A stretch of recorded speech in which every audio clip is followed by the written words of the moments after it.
Can you give me an example of a guy, I don't know how good he was, that played in your day but played for, you know, a team in a low market, and if he was better, we'd know him like a household name? Anybody?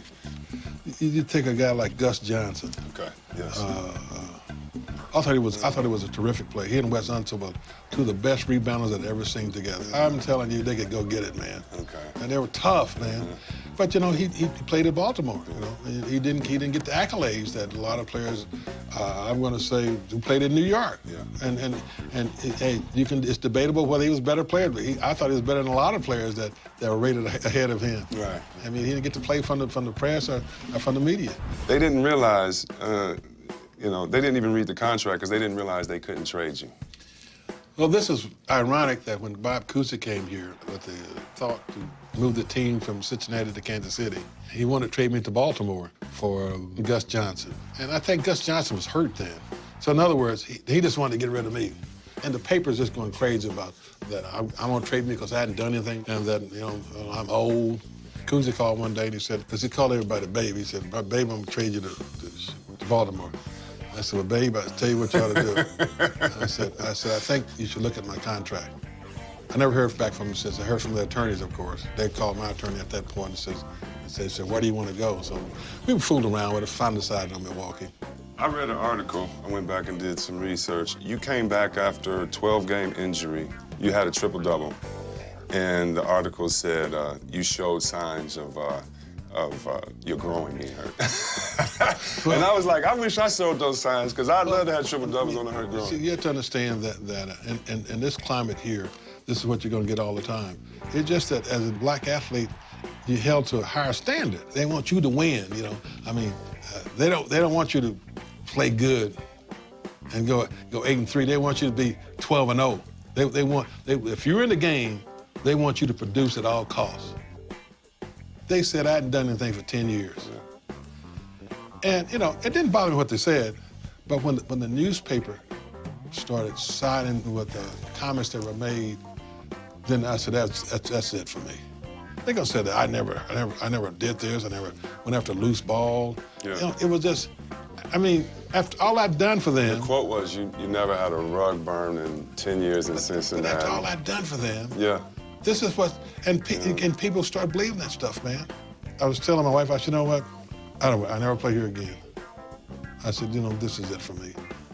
So then I went to Milwaukee, of course. I'm in Milwaukee. We won a championship.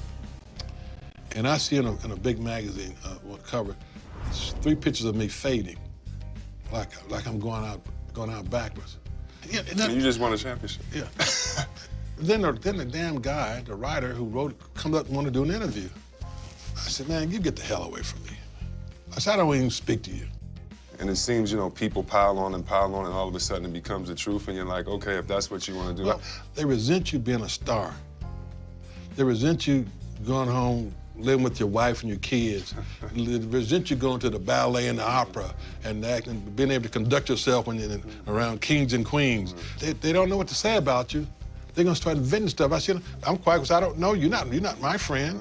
Why should I come up and smile and grin at you all the time? Right. I said, you know, where I live is what I do with my family. Right. But I didn't like it because they try to take advantage of you. Because they could. From that point on, I just wouldn't talk to them. That's what they really hated. Yeah. Hated more than anything. I look at the ceremonies that were in the NBA for our greatest. I remember watching Kareem in the rocking chair. I remember Karl Malone getting a nice motorcycle. How was your retirement? My last year in Milwaukee, the Bucks came to me. They said they want to have this day for me.